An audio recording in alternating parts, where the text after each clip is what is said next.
Welcome back to another episode of Dr. Potter. Today I wanted to take a simple white ceramic vase that I threw and decorate it with something called alcohol ink.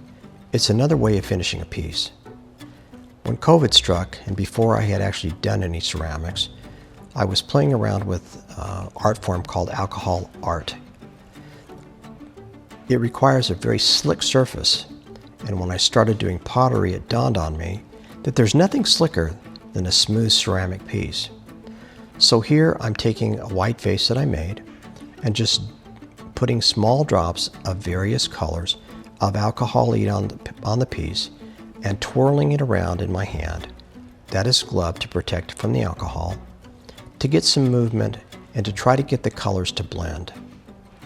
My goal with this piece was to kind of keep the lines horizontal, but you could do pretty much anything you want. One of the nice things about this technique is that the alcohol dries very quickly, but it can be reactivated.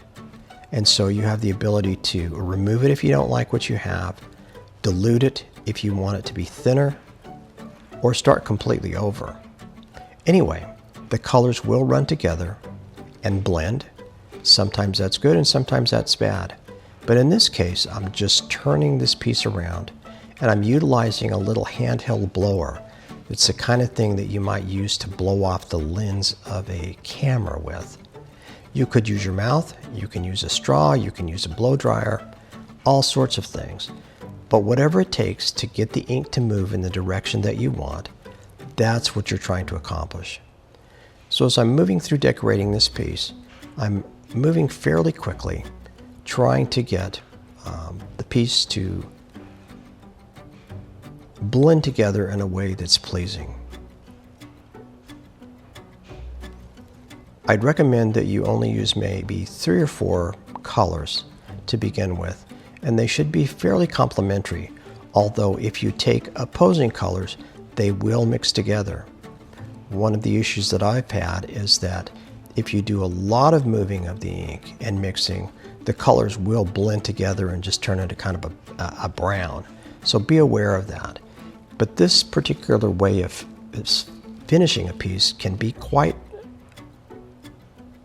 amazing depending on how you do it and what kind of experience that you've had. Before doing this on a piece of pottery, I'd strongly recommend doing it on Yupo paper, which is the kind of basic medium for doing alcohol ink, to just get practice moving the ink around before you do it on a piece of pottery. So here I have the piece, and I'm working on trying to finish it up. I'm dropping just plain alcohol on it, and then allowing that alcohol to reactivate the ink so that I can begin to move it in various directions. As I come straight down using the blower, it tends to blow the ink out in kind of a flower-like pattern. If I come to the side, sometimes I get little tendrils that come off, and that's good if that's what I want, but sometimes it isn't. Often more is less with alcohol ink. If I had one complaint about this piece, it's that I tended to put quite a bit of ink on it to begin with, and then found myself spending a lot of time trying to remove it before it melted into the other colors. Nevertheless, I'm starting to like the colors that I'm getting, and I think the effect is pretty nice. Now you'll notice there are some hard lines where the alcohol has dried. I'm going to go back over those and just drop alcohol, and this is a 99% isopropyl alcohol, not just the stuff you get at Walgreens, although you could use that, it just has more water in it. But the more concentrated, the better the alcohol dissolves and the better it moves. So you'll notice taking this hard line of the purple at the bottom and dropping the alcohol on the top. I give it a moment. The longer I wait, the more the alcohol is reactivated and thins, and that allows me to do more with it. When you're first trying this technique on paper, I'd recommend taking a straw and just practicing blowing on the ink to get a feeling for what different air movements will do to patterns. There are also alcohol ink pens that you can use to highlight the edges or add in drawings. They're a little tricky to use, but they're also available.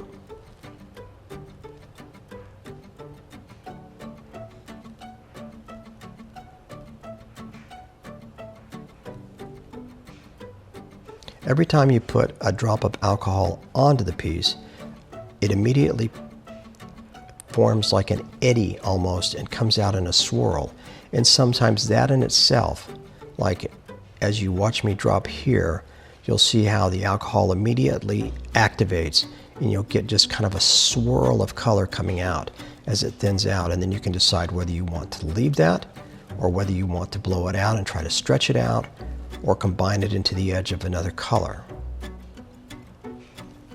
So right now, as I'm kind of coming to the end of decorating this, I'm just trying to get the edges to kind of match together